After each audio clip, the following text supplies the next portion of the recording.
साथियों नमस्कार। साथियों 13 मई 2026 को उच्चतम न्यायालय में टीईटी प्रकरण की जो सुनवाई रिव्यू पिटीशन की ओपन कोर्ट में हो रही थी, उसमें क्या कुछ हुआ आप सभी ने बहुत विस्तार से उसे देखा होगा। उस सुनवाई के बाद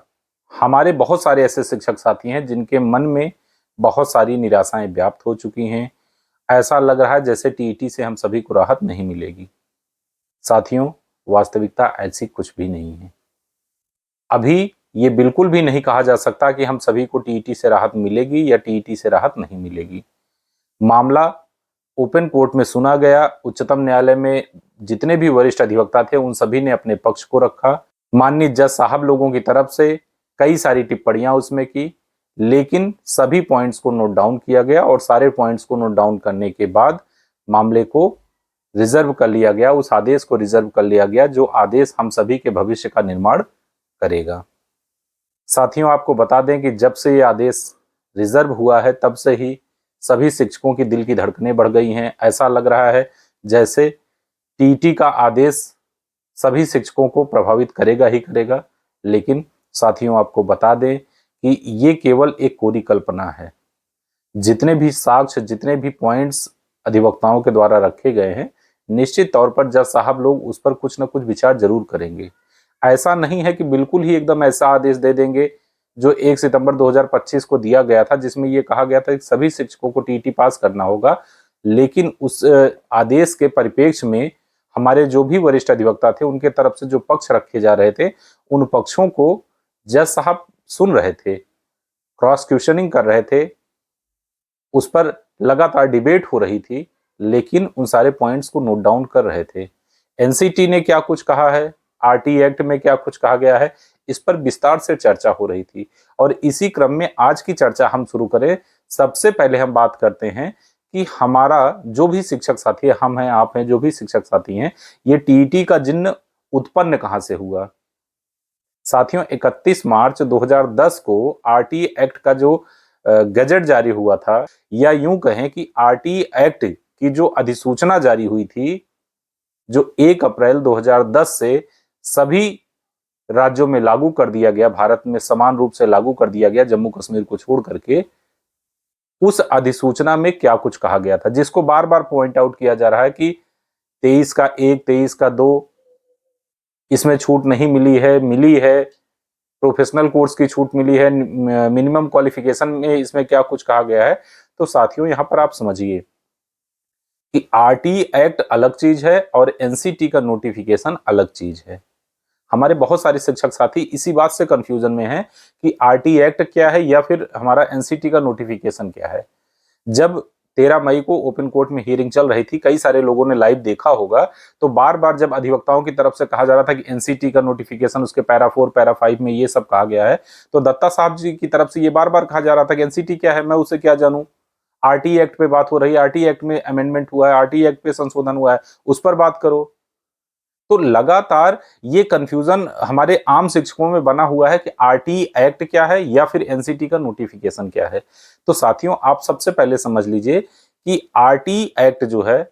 बच्चों की शिक्षा से जो निःशुल्क एवं अनिवार्य शिक्षा का अधिनियम जो है 2009 में पारित हुआ, 1 अप्रैल 2010 से पूरे भारत में इसे लागू किया गया। उस विधेयक में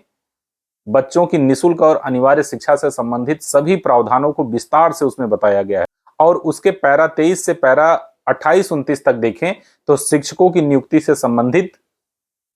टिप्पणियां उसमें की गई हैं, बातें बताई गई हैं, दिशा निर्देश दिए गए हैं। जो निःशुल्क एवं अनिवार्य शिक्षा का अधिनियम पारित हुआ था 2009 में, आरटी एक्ट हमारा बना था, उसमें बच्चों की निःशुल्क शिक्षा से संबंधित विस्तृत जब गाइडलाइन दी गई थी, तो उनमें शिक्षकों की नियुक्ति के बारे में भी विस्तृत दिशा निर्देश दिया गया है और उसी दिशा निर्देश पर सारी बहस छिड़ी हुई है। आरटी एक्ट हमारा 2009 में पारित हुआ और 1 अप्रैल 2010 में पूरे देश पर लागू किया गया। उसमें शिक्षकों की नियुक्ति को लेकर के जो उसका पैरा 23 है,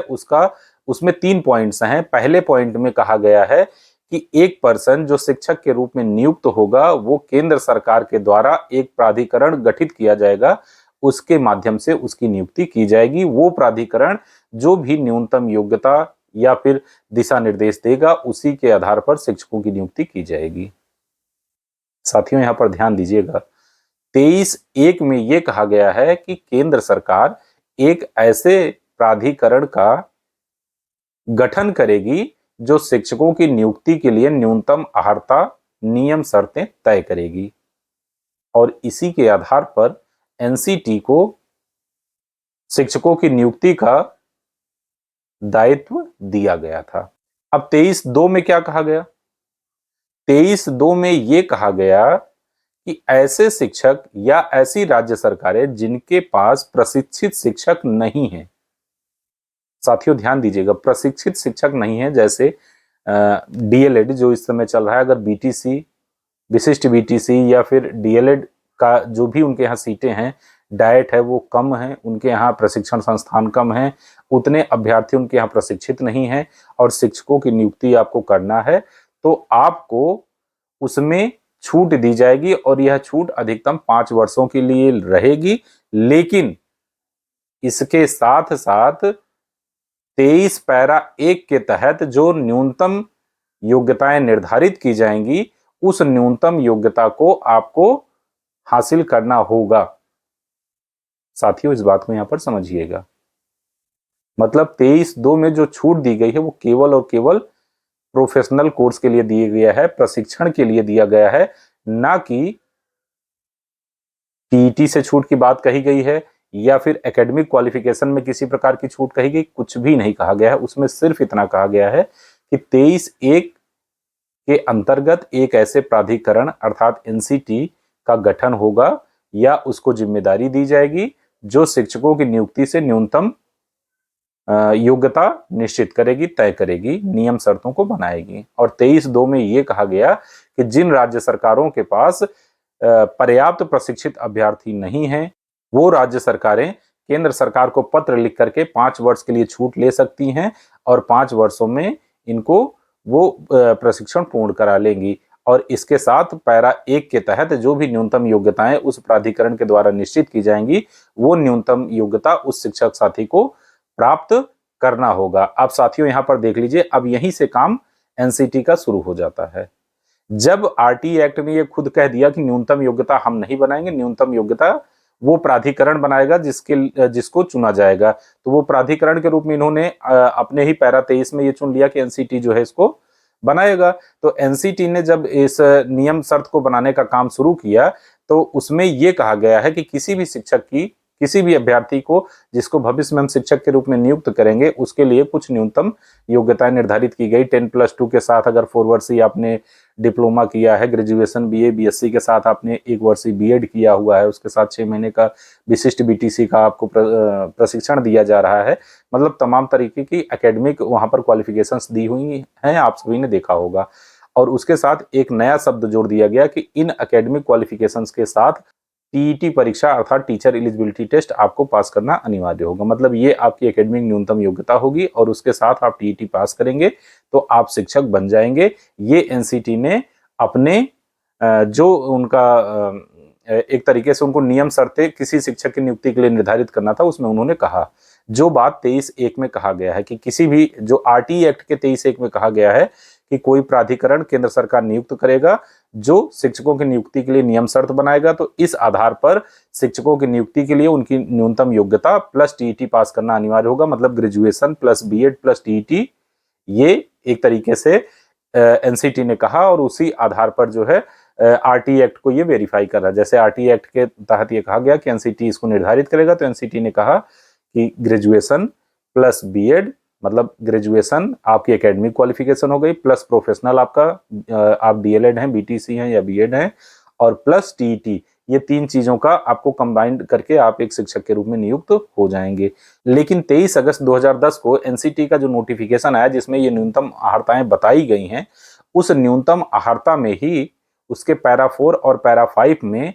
एनसीटी ने यह कहा कि इस अधिसूचना के पूर्व हमारे जो भी शिक्षक साथी नियुक्त हो चुके हैं वो 3 सितंबर 2001 के एनसीटी के नोटिफिकेशन के अंतर्गत जो न्यूनतम योग्यताएं निर्धारित की गई हैं उसके आधार पर शिक्षक नियुक्त होंगे। हमारे जज साहब लोग यही पॉइंट वहां पर कह रहे थे कि पैरा 4 और पैरा 5 में हमें छूट मिली हुई है कि आरटी एक्ट के पहले जो हमारे शिक्षक साथी नियुक्त हैं या फिर 23 अगस्त 2010 के पहले, और इसका जब सम्यक एक संशोधन होता है, अमेंडमेंट होता है 29 जुलाई 2011 को, तो 29 जुलाई 2011 के पूर्व हमारे जितने भी शिक्षक साथी नियुक्त हुए हैं उनके लिए 3 सितंबर 2001 की जो एनसीटी का नोटिफिकेशन है या योग्यता निर्धारण की जो नियम शर्तें हैं उसी के आधार पर शिक्षकों की नियुक्ति की जाएगी, ये एनसीटी का नोटिफिकेशन कहता है। यही हमारे अधिवक्ता वहां पर अपनी बात को कह रहे थे। लेकिन जज साहब के द्वारा हमेशा ये कहा जा रहा था कि आरटी एक्ट में पैरा 2 में ये कहा गया है कि प्रोफेशनल जो कोर्सेज हैं उसमें छूट दिया जाएगा, लेकिन जो हमारे कार्यरत शिक्षक साथी हैं उन सभी को जो है ये न्यूनतम योग्यता पास करना अनिवार्य होगा, ये न्यूनतम योग्यताएं प्राप्त करना अनिवार्य होगा जो पैरा 1 के तहत मतलब 23(1) के तहत एनसीटी ने निर्धारित की है। तो बिल्कुल सही बात है, एनसीटी ने जो योग्यता निर्धारित की है वो शिक्षक वो हम उस पर नियुक्ति प्राप्त करेंगे। लेकिन एनसीटी ही जब छूट दे रहा है, इस बात को थोड़ा सा इस तरीके से समझिए कि प्रधानाध्यापक ने ये कहा कि हमारे विद्यालय का जो सहायक अध्यापक है पूरे विद्यालय के नियम शर्तों का संचालन का कार्य हम उसे दे रहे हैं, वही विद्यालय को संचालित करेगा, कैसे भी करेगा। विद्यालय 8 बजे खोलेगा कि 9 बजे खोलेगा कि 10 बजे खोलेगा, ये सारा का सारा पावर जो है वो उस सहायक अध्यापक का होगा। अब उस सहायक अध्यापक ने कहा कि भैया 9 बजे विद्यालय खुलेगा, सारे लोग आ जाइएगा, सारे बच्चे आ जाएंगे। अब बाद में प्रधानाध्यापक कहे नहीं, हम तो 7:30 बजे बुला रहे हैं, आप 9 बजे क्यों बुला रहे हो? तो पहले आप ये डिसाइड कर लो, जब आपने पावर ऑफ अटर्नी उस पर्सन को दे दिया, उस सहायक अध्यापक को दे दिया कि 9 बजे बुलाए या 10 बजे बुलाए या 8 बजे बुलाए, अब आपने पावर ऑफ अटर्नी उस पर्सन को दे दिया है, तो वो सहायक अध्यापक ने अगर 9 बजे का टाइम निर्धारित किया है तो 9 बजे ही सबको आना होगा, क्योंकि अब आपके पास पावर नहीं रह गया, आपने उसे पावर ऑफ अटर्नी दे दिया है। ठीक यही काम आरटी एक्ट ने किया है। आरटी एक्ट ने ये जब डिसाइड कर लिया कि एनसीटी ही जो है शिक्षकों की न्यूनतम योग्यता निर्धारित करेगी, तो एनसीटी ने न्यूनतम योग्यता निर्धारित कर दी और उस न्यूनतम योग्यता के आधार पर ही शिक्षकों की नियुक्ति होगी। लेकिन एनसीटी ने ही अपने पैरा 4 और पैरा 5 में कह दिया है कि इस नोटिफिकेशन के पहले हमारे जितने शिक्षक साथियों की नियुक्ति हो चुकी है उनके लिए ये न्यूनतम योग्यताएं निर्धारित नहीं मानी जाएंगी, ये न्यूनतम योग्यताओं का मानक नहीं माना जाएगा, बल्कि उनके लिए 3 सितंबर 2001 का जो एनसीटी का नोटिफिकेशन के माध्यम से जो न्यूनतम अहर्ताएं निश्चित की गई हैं उसी के आधार पर उनकी नियुक्तियां होगी। तो फिर आरटी एक्ट और एनसीटी के बीच का ये जो विरोधाभास है, इसे जज साहब क्यों मानने को तैयार नहीं है? साथियों, हम सभी जानते हैं कि 13 मई को जो था वो हमारे रिव्यू पिटीशन की ओपन कोर्ट में हियरिंग थी। रिव्यू पिटीशन पर बहुत लिमिटेड टाइम दिया जाता है, लिमिटेड पॉइंट्स दिए जाते हैं जिस पर आपको डिस्कस करना होता है। लेकिन अभी हम आप सभी को बता दें कि हमारे लिए एक बहुत सुनहरा मौका है 22 मई 2026 को। 22 मई 2026 को उच्चतम न्यायालय में सजल देव वर्सेस त्रिपुरा सरकार का मामला लिस्टेड है, जिसमें इस बार सुनवाई होना निश्चित है। साथियों, आपको बता दें कि त्रिपुरा सरकार के खिलाफ, त्रिपुरा सरकार से हाईकोर्ट से विजयी जो हमारे साथी सजल देव हैं, जिन्होंने आपने कई सारे इंटरव्यू में हमारे साथ देखा होगा, वो इतने ज्यादा संघर्षशील हैं शिक्षकों को टीईटी से राहत दिलाने के लिए, खास करके 29 जुलाई 2011 के पूर्व जो हमारे शिक्षक साथी हैं उनको राहत दिलाने के लिए कि एक एक सारे डॉक्यूमेंट्स वहां पर उन्होंने उपलब्ध कराए हैं। और आपको बता दें कि उनका फ्रेश केस है जिसमें वो त्रिपुरा हाईकोर्ट से जीत चुके हैं। त्रिपुरा हाईकोर्ट ने उनके फेवर में ऑर्डर दिया है और त्रिपुरा सरकार उस ऑर्डर को चैलेंज की है सुप्रीम कोर्ट में। अब सुप्रीम कोर्ट में फ्रेश केस के रूप में उसकी एंट्री हुई है और उस पर विस्तृत सुनवाई होना है। त्रिपुरा राज्य छोटा सा राज्य है, बहुत ज्यादा शिक्षकों की संख्या नहीं है। वहाँ के जो हमारे साथी हैं किसी तरीके से थोड़ा बहुत कलेक्शन करके उन्होंने एक अच्छे अधिवक्ता सलमान खुर्शीद जी को खड़ा किया है और उनके साथ जो है जो त्रिपुरा हाई कोर्ट के एक जो वरिष्ठ अधिवक्ता हैं सौमिक जी, वो भी उनकी तरफ से बहस कर रहे हैं। लेकिन हम चाहेंगे हमारे जो भी वरिष्ठ शिक्षक संगठन है, शिक्षक साथी हैं, जो टीईटी पर अपनी बात को मुखर होकर के कहना चाह रहे हैं, जो इस मुद्दे को, इस टीईटी को पूरे देश के शिक्षकों से निजात दिलाना चाह रहे हैं, उनके साथ कंधे से कंधा मिलाएं। उनके पास अब भी मौका है। जो 22 मई 2026 को त्रिपुरा सरकार के खिलाफ जो है सजल देव वर्सेस त्रिपुरा सरकार का मामला है, इसमें बड़े से बड़े अधिवक्ताओं को आप चाहें तो खड़ा कर सकते हैं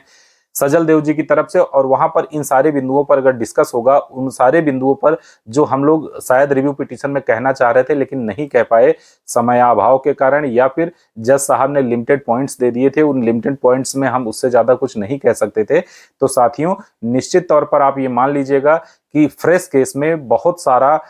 ऐसा डिस्कशन होता है जो किसी रिव्यू पिटीशन में या फिर किसी अतिरिक्त जहां पर त्रुटियों को सुधारने की बात की जा रही है वहां पर नहीं सुना जाता है। तो हम ये अपील करना चाहेंगे कि हमारे जो भी, चाहे उत्तर प्रदेश समेत बड़े बड़े राज्य हैं, वहाँ के शिक्षक संगठनों ने अगर आपस में ये चाहें तो तय करके किसी बड़े अधिवक्ता का नाम जो है वो इस केस में अपने साथ जोड़ सकते हैं। चूंकि त्रिपुरा राज्य के जो हमारे साथी हैं उन्होंने अपनी हिम्मत से एक बड़े अधिवक्ता सलमान खुर्शीद जी को खड़ा किया हुआ है, लेकिन अगर हमारे जो भी उत्तर प्रदेश समेत अन्य राज्य हैं वो चाहें तो बड़े बड़े अधिवक्ताओं को इनके साथ खड़ा कर सकते हैं, वहां पर हियरिंग में वो जाएं और इन सारे बिंदुओं को अगर उठाएंगे तो निश्चित तौर पर हम सभी शिक्षक साथियों को लाभ मिलेगा। और एक बार अगर इस टीईटी पर उच्चतम न्यायालय के विचारधारा जो है वो बदल जाएगी तो निश्चित तौर पर जो टीईटी प्रकरण जो रिव्यू पिटीशन का ऑर्डर है वो